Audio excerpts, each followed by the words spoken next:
We have a number of great songs that appear in Tanakh. The Song of Moshe, Oz Yoshir. The second song of Moshe, which is the Shiras Ha'azinu. And we have the song of David on the day that he was saved from his enemies.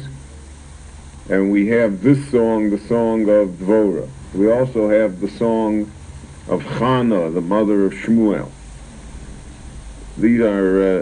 These songs are poetic forms of prophecy, and to show the exaltation, the celebration of the victory, the great moment that occurred.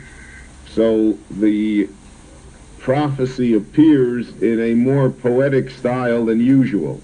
All prophecy is poetry in any event.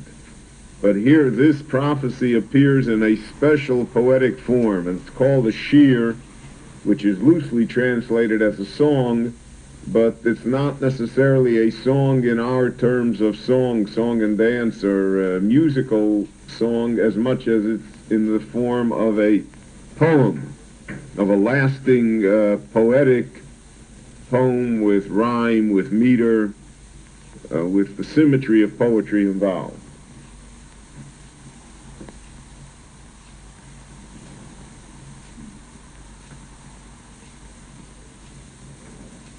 Vatoshar devora uvorot ben Avinoam. This is therefore the song that Devora sang together with Borak ben Avinoam. Now that's not to be understood that they were a duet, but that she is the one who composed the poem. Devora was the woman of prophecy here, who saw the prophecy, and it is her song. But it was sung by Borak and his men in celebration of their unexpected and great victory. And it's a throwback, therefore, to the Oz Yoshir, the Moshe Rabbeinu song, which is also the song of victory over Egypt. And that is why this is the haftara of Parshas Beshalach, because of that connection. Parshas Beshalach is the song of Moshe, and this in the haftara is the song of Devora. And both songs are sung to commemorate the defeat of a stronger, more imposing enemy, and the fact that somehow the Jewish people were able to triumph and overcome. So this is the song that Devora and Borak ben Avinoam sang, Bayom Ahu Leimor, on that day, on the day of victory. What is meant here, Bayom Ahu, on that day, is that there's an element of spontaneity in the song as well. It is not composed a year afterwards to commemorate an event, because such poetry has a completely different flavor to it. But the poetry that is involved here is poetry that occurred at the time of the victory itself. So it has an element of spontaneity to it. It has an element of freshness to it. It has an element of immediacy. You can hear that you can hear the song describing the events that they see. And here's how the song begins. Bifroa proos b'Yisrael. At a time when proos are in later Hebrew literature, we use the word proos as the Hebrew word for pogrom. So bifroa proos would be when mass terrorism, when mass attacks happened against the Jewish people. The word porua in Hebrew means wild, uncontrolled. And that's the idea of terrorism, of a mob, uncontrolled, that comes to sack a city, that comes to destroy, it comes to loot and rob. So bifroa proos b'Yisrael, on that day, when all of the enemies of Israel came to mount this terrible pogrom against the Jewish people. And the Jewish people were defenseless. The idea of proos always is that the victim is defenseless. It is not an even contest. Parua, the wildness of the attacker, is not matched by the strength of the defender. The defender is defenseless. The Jewish people are without arms. On that day, the Hisnadevon, on that day when amidst the Jewish people there were volunteers who came to try and save the Jewish people. Baruch Hashem. On that day did the Jewish people come to praise God. So those are the two weapons that devora says the Jewish people had. A, it had the Jewish people that had volunteered to go to war, even though it looked like a hopeless war. And secondly, that they had faith in the Ribono Shel Olam. They praised God. They hoped that the Ribono Shel Olam would come to their rescue. So the phrase here, Baruch Hu Hashem, is praise God now for what He has done for us. As we learned in the previous lesson, that the Jewish people, she had a hard time getting anybody willing to go to war. She could not organize the tribes. The only one that went was Naphtali, Barak. And Barak himself was an unwilling hero. He's not looking to lead the army, and they were able to put together only 10,000 men against the vast hordes of the Canaanite army of Yavin and of Sisera, against chariots, and they had no chariots, they had no armor. So the Hisnadevon, the people sacrificed themselves, they volunteered. That's the Hebrew word nedova, they gave. In modern day Hebrew, we say that if a person does something voluntarily, we say that's nedivut. He gives of himself. Shimu Malachim, listen to me, O you kings. Ha'azinu Rosenim. Rosenim is a tyrant, a despot. Listen to me, you despots. You who trust in your might, you trust in your strength. Listen to me. Anochi la Hashem. I am going to sing only to God. Anochi Ashira. I sing only to the Ribono Shel Olam. You have songs, which in effect she's doing is mocking the other songs of the world. You have songs to valor, you have songs to your own strength, you have, God save the king, or queen, as the case may be. Almost all national anthems have within themselves a great deal of posturing, because that's why it's the national anthem.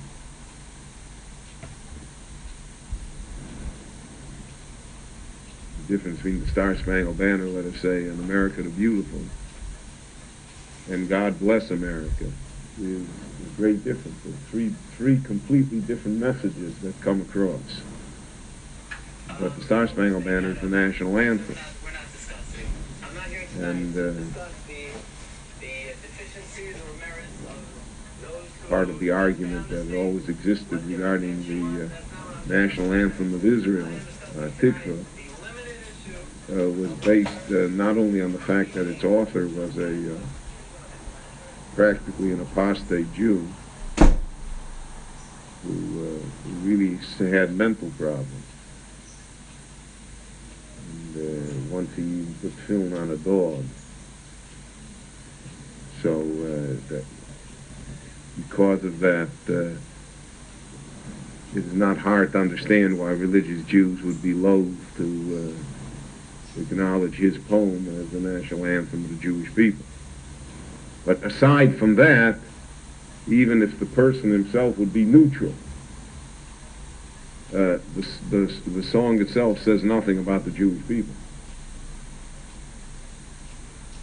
It doesn't represent Jewish history or Jewish thought or Jewish destiny or Jewish belief. And therefore, it's a purely secular poem. And there's a great deal of resentment, as you can imagine, of having a purely secular anthem to describe the Jewish state. especially the Jewish state after 1900 years of exile. So it's not, as in all areas, it is not a cut and dried matter. It's not easy to vote up or down and as to whether or not, and also at the top it all off naturally is the music is taken from Smetana, from Moldau, and so you got, you know, I mean, you have a non-Jewish national anthem in every sense of the word, but most Jewish music is non-Jewish. I don't know if there's any. I mean, if you listen to WEZD, you're convinced. Almost all Jewish music is non-Jewish. And therefore, I imagine it would be hard to find what Jewish music is. But it's a blatant thing to take, you know, to list a piece of classical music and just use it. Whereas all other national anthems, one way or another, have music that's special to it. So that combination, the author, the theme of the poem, the music, and the fact that none of it is Jewish, always has rubbed a certain nerve raw. And that's, you know, so among all the other problems, that's also one of the problems. That eventually there will undoubtedly be a different national anthem, I am convinced, no matter what happens, because it doesn't do the job for anybody. But again, it's an issue that really, it's a peripheral issue to the main issue. But that's what she is saying here. She says, devora, that you have songs also. You have songs of triumph, songs of victory. But our songs are different. Anochi la Hashem, Anochi Ashira. My song is to God. And that is again a parallelism to the song of Moshe, Ashira la Hashem ki go go. Moshe begins his song also with the phrase Ashira la Hashem, I am singing unto God. So here the song of God is what is paramount. Azamer la Hashem Elokei Yisrael. I will sing to the God of Israel. I sing to Hashem, the God of Israel. Now here you have the imagery of Jewish poetry is to repeat phrases. Kine oivecha Hashem, kine oivecha yovedu. Moshe says in Shir HaShirim. We see in the Hallel, we say Yamin Hashem, and then we say Yamin Hashem again. We repeat things. That's why the last psukim we repeat, Odcho ki ani soni v'atilu Yeshua, and then we repeat it again. The Jewish poetry is repetitive. The rhythm of the poem is to repeat the same phrase again. It's like a refrain within the poem. So here the refrain is Oshira Azamer la Hashem, Anochi la Hashem, Oshira la Hashem, Azamer la Hashem. Again, that refrain is over and over again. Now she begins. You know, there's a lot of beginnings in poetry, you know, until you get to the point. But that is what poetry is. She describes God coming to the rescue of the Jewish people. That's the description here. The description is, so you have here the comparison. God came to the rescue of the Jewish people, so God appears to the Jewish people at Sinai on a mountain. Here the war happens on the mountain of Tabor, Mount Tabor. God rides to the rescue, so to speak. Hashem b'tzeischa miseir. God, when you came forth from Seir. Seir is the southernmost borders of Saudi Arabia. So this is based on the famous medrash that you all know, that God offered the Torah to other peoples in the world. Seir was the land of Edom, the land of Esau. So God offered it to Edom, to Esau, if they wanted the Torah. So they turned it down because it didn't meet their lifestyle. It didn't fit into their idea of murder and other things. So the Rabboni Shalom came forth. Here again, she is mimicking Moshe's song of Ha'azinu. Because in Ha'azinu, Moshe says in Zos HaBrocha, Hashem Miseir Bo, V'zorach Hashem Harporim Bozach V'Seir Lomo. God came forth from the mountain of Poron. He came from Seir to give the Torah to the Jewish people. Well, she has the same description. Hashem B'Tzeischa M'Seir B'Tzadcha. Tzadcha meaning you marched. A mitzadah in Hebrew is a march. Tzad is a step. Mishdei Edom, from the fields of Edom. Eretz Roasha, the whole earth trembled. The description of Sinai. The Gam Shamayim Notofu, the heavens dripped. Gam Ovim Notfu Moyim, and the clouds dripped water. Now, the idea here is that when Rabbon Shalom comes to defend the Jewish people, it is an earth-stopping event. It is not something that occurs in a vacuum. But all of nature and all of the world responds to it. All of history responds to it. Zeh Sinai, that happened in the mountain of Sinai. That trembled, that shook, Mipnei Hashem Elokei Yisrael, because in front of the Lord God of Israel. So, the same way that that great event occurred in Jewish history, she compares the event of the defeat of Yovan Melech Canaan, the defeat here, in the same fashion. That this defeat that occurred of Sisera is through divine intervention, and not only divine intervention, but that the whole world stopped. That is what an impression it made. Bimei Shamgar ben Anos. Shamgar ben Anos was one of the shoftim, one of the judges who preceded Devora. So he lived in the southern part of Eretz Yisrael. Devora, you remember, was in the middle part of Eretz Yisrael towards the Galilee. So in the time when he was in a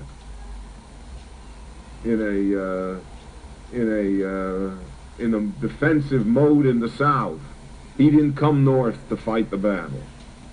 B'yimei Yoel, it was during the days of Yoel. Here she introduces Yoel, who is the ultimate heroine of the story, the woman that seduces and kills Sisera. Chodlu Orachos.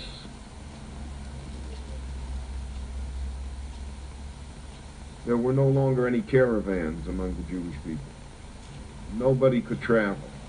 The terrorism of the Canaanites was so that Chodlu, there stopped Orachos. The highway stopped. There was no place to go. No one, it was such a danger. You know, the people, it was like New York at night, right? People stayed home. Nobody went out. Nobody left. Out of the fear of the terror. V'holchei nesivos, those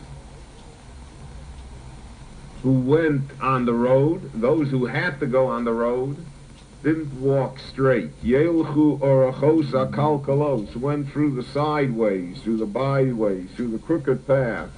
In other words, attempted to avoid the main roads, because the main roads they knew were fraught with danger. They knew that they couldn't survive if they had to go on the main road. So they went around. They tried to sneak around to escape the enemy. So this is a description of the terrible times that existed under the heel of the Canaanites. Chodlu prozon b'Yisrael.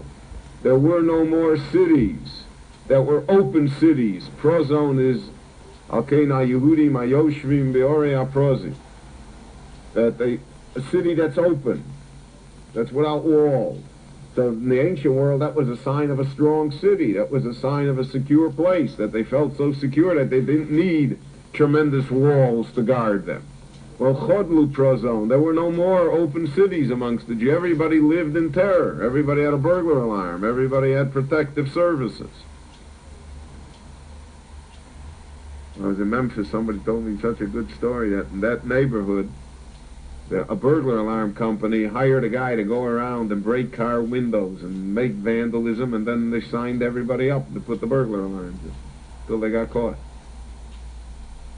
But that's because when the panic sets in, so then that's what happens.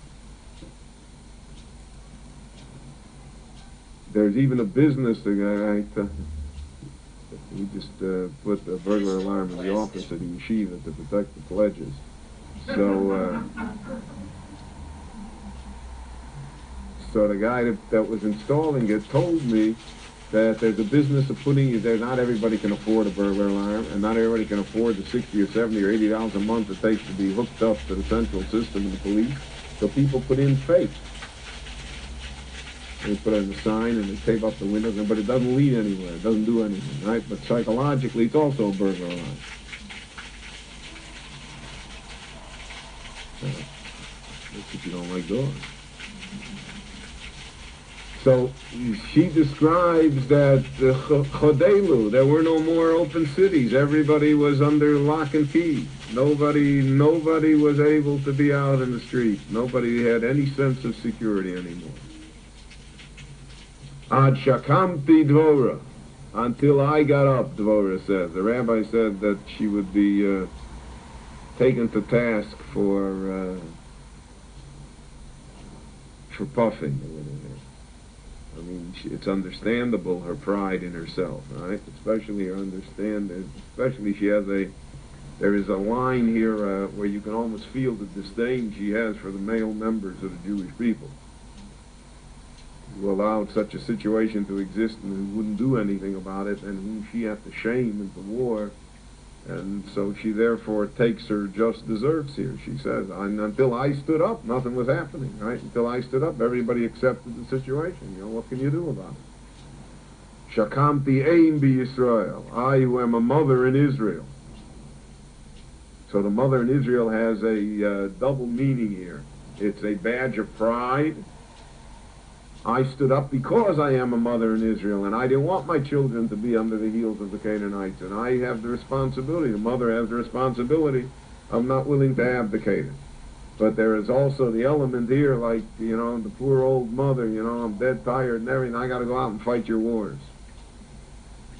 If I wouldn't have gotten up, then nothing would have happened.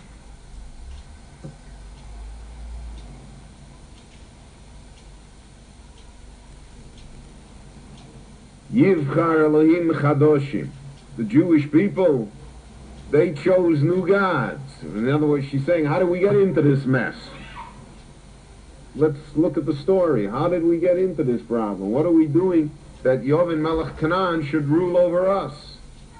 How should it be that in our own country we should not be able to use the road? All problems that we could say today. So we look at things in a geopolitical view, and therefore we don't look for theological or divine answers to what to us are very practical problems. I mean, we live in a time where Eretz Yisrael is a continuing miracle. On one hand, it's a miracle why the situation isn't far worse, God forbid, than it is. And why it's not Northern Ireland, okay? You got 1.5 million Arabs sitting in your midst. It doesn't take much of a genius to plant a bomb on a bus. I mean, every day you could have a Meister, the way they do have in Northern Ireland, right? Yeah, there you have the whole British Army, and it's an indigenous population, and you just can't stop it. They've been able to stop it for 50 years. So on one hand, it's always miraculous that the little that happens it's a drop in the bucket compared to what could happen. When you're there and you see it, you just, you know, it's just mind-boggling. We were in Bayit Vegan, our son lived there, so we were there in the summer for a few weeks. And in the morning, 3, 4 in the morning, you know, the Arabs come up. There's a village, an Arab village right down the hill. They come up to sell the grapes. You know, they're up there for who's watching them? Who's taking care of it, right? You know, come walking into their house, and sitting in the front hall, she's selling grapes, right? Under the grapes, who knows what's under the grapes? But that's the way it is, right? That's everybody accepts it. That's one side of the coin. The other side of the coin is that if we would be Zolche, you know, then there would be none of these problems with it. Then you wouldn't have to worry about it. It's the other side of the coin. So that's what devora says here. How did we get into the problem, she said. How did it happen that you couldn't walk on the streets? How did it happen that pogroms happen against the Jews in their own country? Yivchar Elohim Chadoshi, right? They picked new gods. You want to be like the Canaanites, right? Oh, you want to be like the Canaanites, you got it, right? God says, good. You want to be Jewish, so we'll try it the Jewish way. You want to be Goyish, we'll try it the Goyish way. Well, you pick it. Also a statement that could be said today. How do you want it? Oz lochem shorim, therefore there is war in your gates, she says. Lochem is like milchama. Therefore there is war in your gates. You worship idols, you worship the outside culture, you have no faith, you don't follow Jewish tradition, so then that's what you have. Then you have war. Unending, unremitting war, which is the story of the book of Shoftim. It's very frightening because the parallelisms are so close to us that it's very, very hard to know how to deal with it even. So the way we deal with it is to ignore it. And therefore, she says, there was not a shield, not a spear amongst the 40,000 of Israel. There's a regular army of 40,000 men, so you couldn't get the 40,000 men and you couldn't get the spear. Nobody. Everybody's in terror. She's complaining about the standing army. Where were they? Our boy Melech, there are 40,000 men. You know, she calls to go to war. Not one shield shows up. Not one spear. Nobody comes to defend the Jewish people. Except who comes? Now here she really tremendous. What she says here. She's, by the way, the 40,000 in Israel.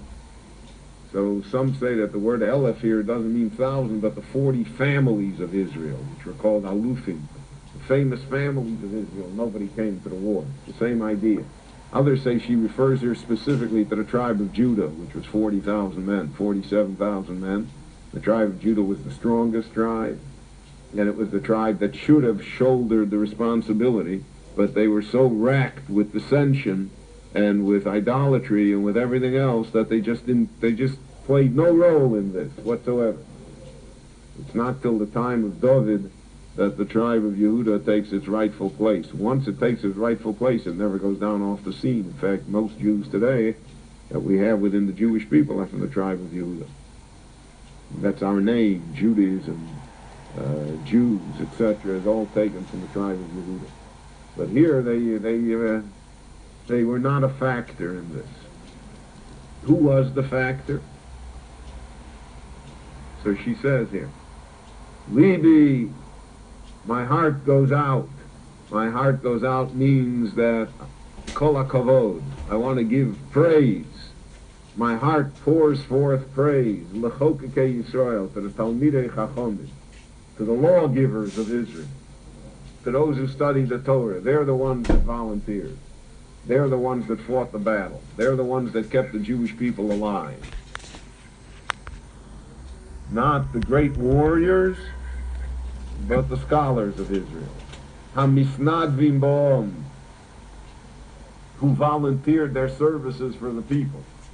The Talmud Chacham always volunteers his service. He is there for the service of the people. He teaches, he cares, he is committed to the Jewish destiny. Baruch Hu Hashem. Baruch Hu Hashem is praise God that we have such people. That there exists among us people who are willing to sacrifice themselves for the Jewish people. Roch ve'asonos tzchoros, those who ride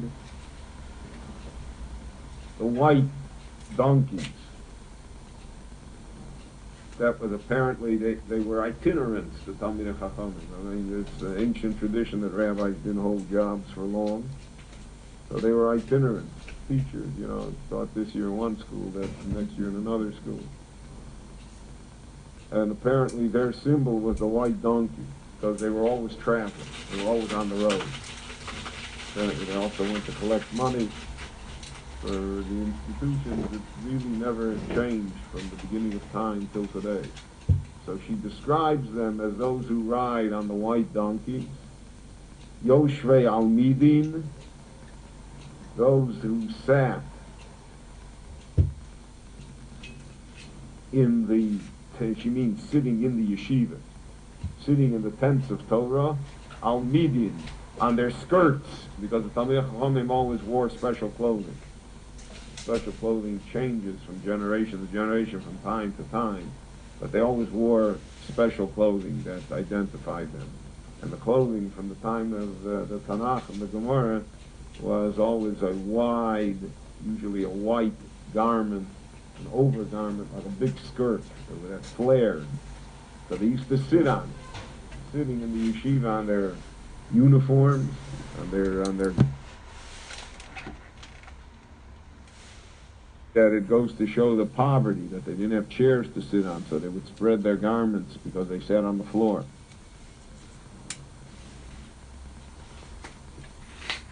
The Rebbe would stand to say this here. V'holchei al derech tzifus, and they go on the road.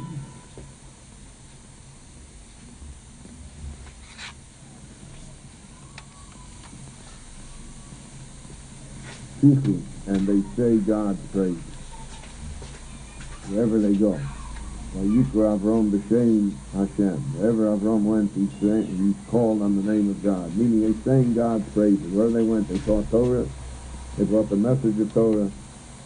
They did what they could to save the Jewish people. Mikol mechatzitzim bein mashabi.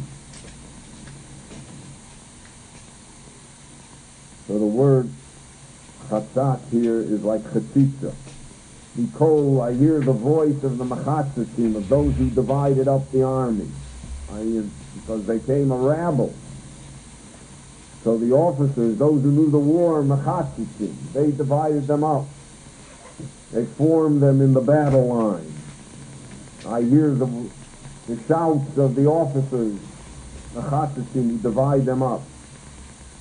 Bein mashabi, between the wells of water. That's how they made the battle line, right? So they specified, you line up by this well, you line up by this well, etc. Because then it's an untrained army, it's an untrained rabble, and they have to send them into war in some order. Shom Yesanu Tzidkos Hashem, there, in this time of terrible crisis, when they were unprepared for war, I hear their preparations. Don't forget, she was with them. Barak said, you'll remember, Barak said he would not go up without her. So there I hear them sing, I hear them express Tzidkos Hashem, the righteousness of God. I hear from them their faith, their belief in the righteousness of God. Tzidkos Pirzono B'Yisrael, the righteousness of the Pirzono, the way most Meforshim say, are of the country boys, right? Not the urban dwellers who are so sophisticated that they have lost their faith and that they are not willing to come to war. But I hear the righteousness of those who live in the scattered, those who sit out in the sick. Or Yordu Lashorim, then the Jewish people go down to the gates. Lashorim means to the gates of war. Then these 10,000 men, the Jewish people had no choice. Then they went down, Am Hashem, the people of God. So she describes that they had very little arms, and they did not have great shields nor chariots, but they had faith in God, and therefore Am Hashem, they were the people of God. Uri Uri Devora. Now this is again, she rouses herself in the enthusiasm of the song. She rouses herself as to what happened. Uri Uri Devora, arise Devora, Uri Uri Dabri Shir, get up and sing this song. Don't let the moment pass. The song has to be sung. They have to hear it. Kum Borak, Borak arise, Shavei Shivyecha, capture your enemy. Ben Avinoam, you who are the son of Avinoam. So here also there's a gentle note of irony because he didn't capture Sisera. Like she says, come on, chase him, capture him. He doesn't get him. Yoel gets him. So there's the gentle jab here. Oz Yerad Sorid Ladiri Mon. Then did the rest of the remnants of the officers come down with the rest of the people. They were like shamed into it. You had a rabble of 10,000 men, so the professional officers at least came to the war because they were shamed by the poor Jews who came to fight. So they who knew how to fight, they who were the professionals, so they came too. Hashem Yerad Li Bagibori. The Rabboni Shalom went down with me among the mighty. The Rabboni Shalom is with us in the camp. And now she describes where the men came from, where this motley army came from. Mini Ephraim. They came from Ephraim. Ephraim is the hill country of the north. Shomron. Shor Shom Ba'amolek. Their roots were the mountain of Amalek. Amalek is near Shem. Acharecha Binyamin Ba'amamecha. After them came troops from Binyamin. Ba'amamecha, meaning in its tribe. Mini Mochir.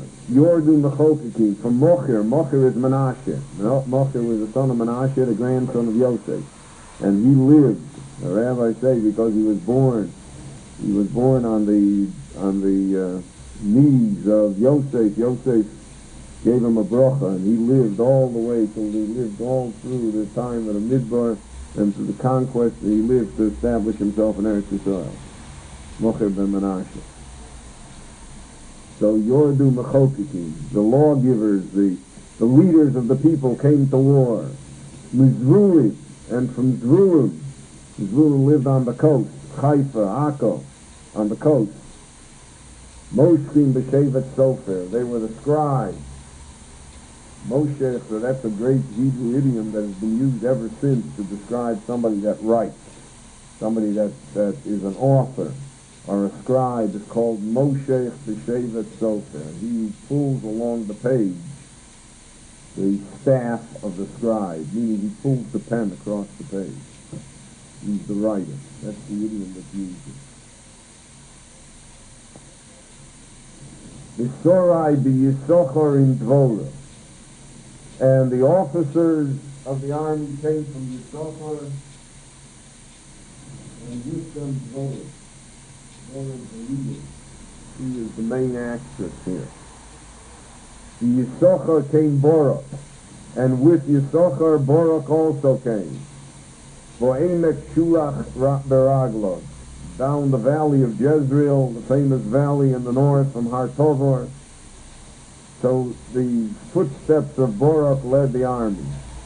The Flagos Ruvain, among the corrals, the tents of Ruvain. Ruvain, you'll remember, had a great deal of flocks. He had great herds, a great deal of cattle. So the sound of war, the sound of mobilization came to raise them. Gedolim Chikekelei. But there they had great decisions to make. He describes Ruvain hesitated. Should they go to war? Shouldn't they go to war? Because Ruvain was east of the Jordan. And Ruvain was not under the Canaanite domination. And therefore they said, well, it's not our war. We're not really part of it. So they had great hesitation. She writes that their hearts were not in it. And here she gives it to them. Lomo yashavta beina mishpasayim, how dare you sit behind the corrals, behind the fences that guard your cattle.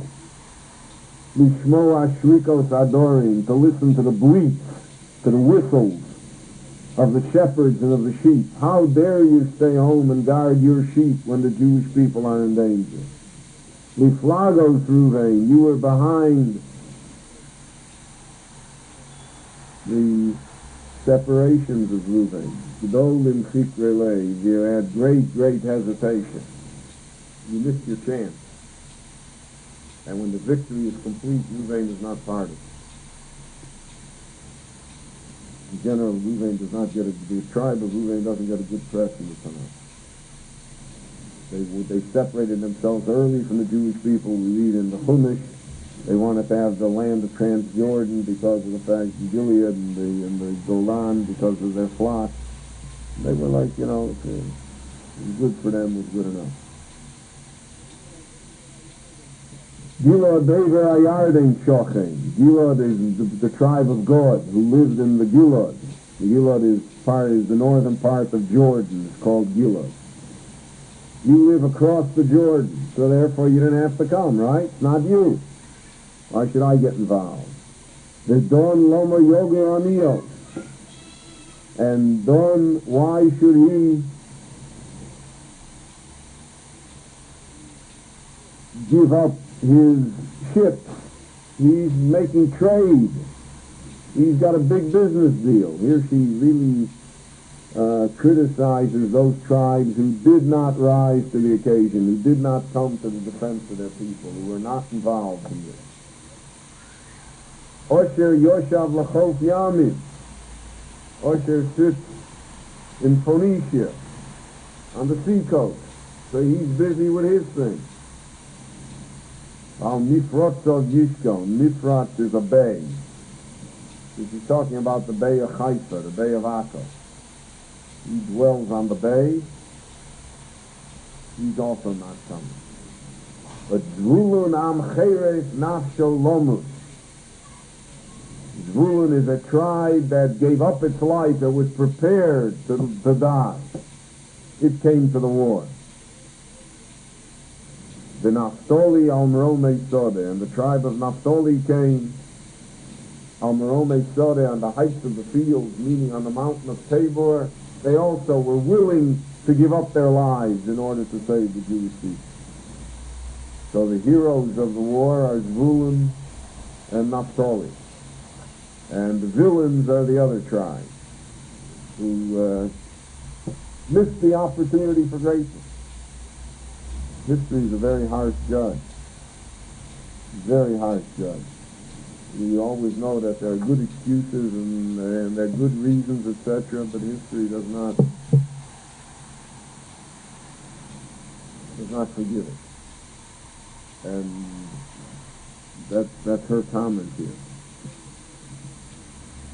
Bo Malachim Milchomu, the kings have come to make war. All the kings of Canaan. Now, the Canaanites were a diffused people. There was one tribe, but there were many chiefs. And each of the individual chiefs were the king. Oz Milchamu Malchei Canaan, the kings of Canaan came to make war to destroy the Jewish people. The Tanach Almei Megiddo, they fought at Tanach, which is the name of a town in the northern Galilee, not far from Megiddo. And then they came to the waters of Megiddo. That's the city of Armageddon, the famous Megiddo where the ruins are today, off of Har Tova. That's Hakesef Lo Lokochu, and they would not take money. You couldn't buy them off. They were out to destroy the Jewish people. It's actually the story that we know, unfortunately, to be true so many times in history. They were not satisfied to take the wealth. They wanted the destruction. They came to destroy Israel. That's Kesef Lo Lachofu, the bribery of money they were not willing to take. Min Shomayim Milchomu. But from heaven they fought against the king. In other words, he says the victory is not ours. Victory is not because of our skill and our bravery, even though that is important. But from heaven did they fight against these kings. From heaven did they come to destroy them. HaKochavim im Kilosom Nilchamu im Sisra. What a description. The stars in their orbit fought against him, right? President Reagan's Star War defense, Soviet. The satellites, the weapons from space, he said, came and fought against Israel. The rabbis say that miracles that happened. There were climactic changes, climatic changes. It rained, and all sorts. Nature was strange that day, all conspiring against the Canaanites. Nachal Kishon Grofam. They were drowned. They were flooded in the river of Kishon. Now, the river of Kishon is a trickle. It's Tashlich and Muncie. That's Nachal Kishon. But all of a sudden it became a raging torrent. That's what she means, that the stars, nature fought against it. It became a raging torrent. You remember that we discussed that Sisera lined up his army in such a way that they had their backs to the river, which is a terrible strategic situation. No general should ever put an army in that position, but his disdain for the Jews was such that he felt that it was no problem. In the Civil War, you had that. The General Lee did that a number of times in front of the Union Army because he knew exactly. He knew McClellan. He knew the Union generals. He knew their weaknesses. He knew that they would not do anything, and therefore he split his army in front of them, something which the general never does. He had his army on both sides of a river, or something which the general never does, and he lined up the army with its back to the river, and he got away with it every time.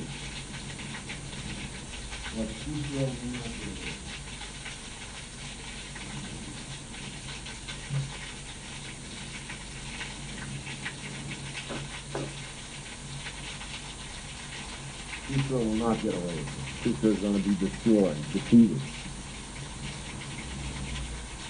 Nachal Kidulu, Nachal Kishon, the ancient river. Nachal Kishon, she says that river was prepared by God for this moment. The ancient river, a river that flows for thousands of years and has no reason to exist except for this moment in history.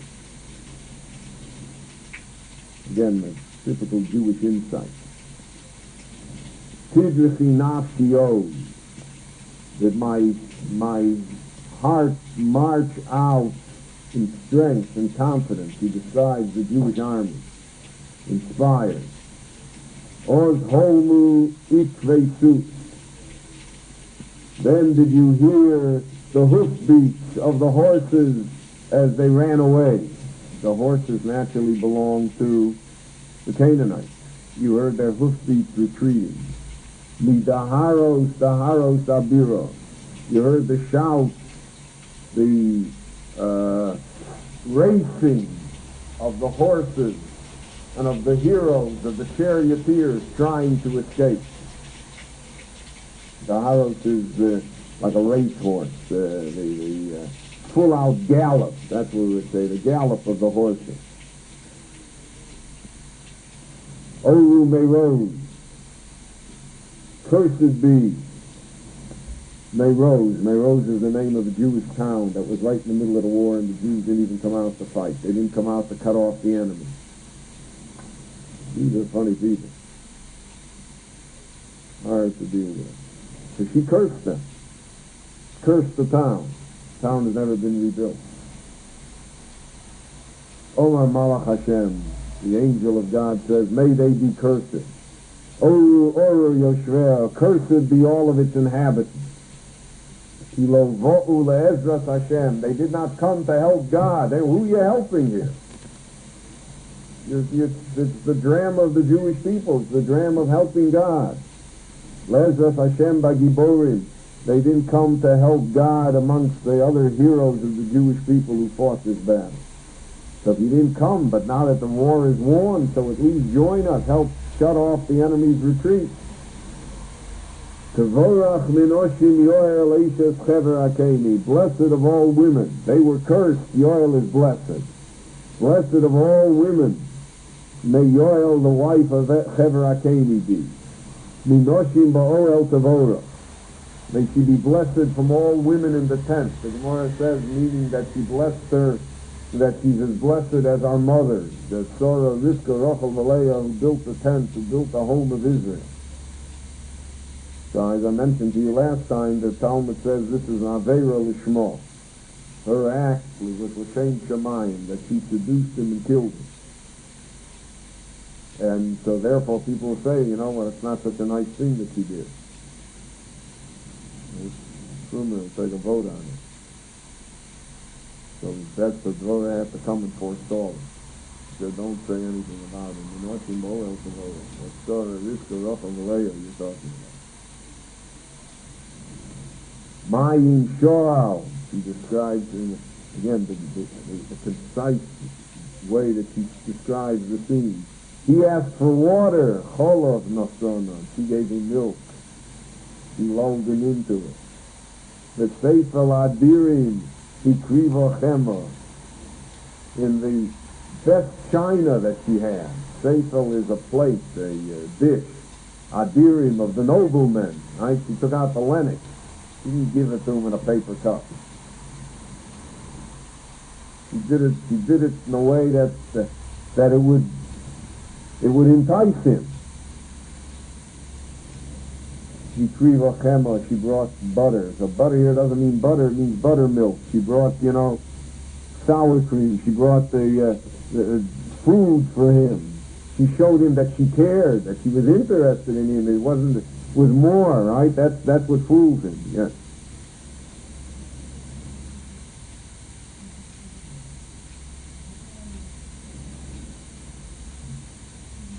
She saw him, he was disguised, but when he came in, she saw, they knew who Sisera was. A man of imposing stature, she knew who he was. She was a great woman. Apparently she had met him before in official occasions, etc. She knew who he was. Because there was nowhere else to run. He came to her because of the fact that there was a treaty of neutrality between that tribe and the Canaanites. So while he's eating the sour cream, right? Yodo la yosei tishlachna. She put her hand on the peg that she's going to put in his head. Yemino la halmus amelim, and with her right hand, she took the hammer. Halmus is the hammer. Amelim of those that work, right? So she describes it here the way it was, right? It's not a gentle thing that she did here. She took the workers, the laborer's hammer, the whole Sisra, and she knocked it into his head. Mocha korosho, she crushed his skull. Mochatza, she split it in half. The whole for rakoso, so that his skull was pulverized. You got the picture? Bein ragleho kora nofo shoko.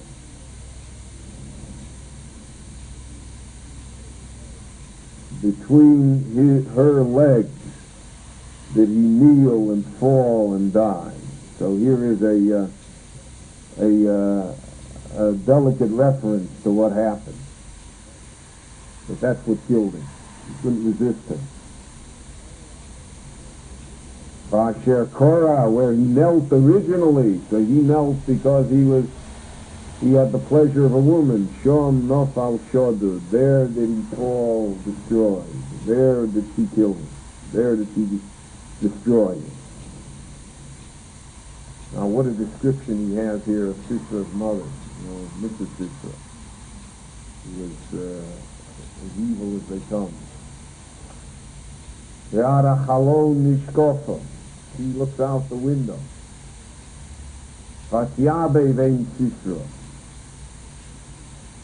Vatyabe means that she sighed, she moaned. Be'ad hoeshno. Through the crack in the window, through the opening, through the aperture. She's looking for her son. The Gemara says that she moaned 100 times. That's why we blow the shofar 100 times on your Rosh Hashanah.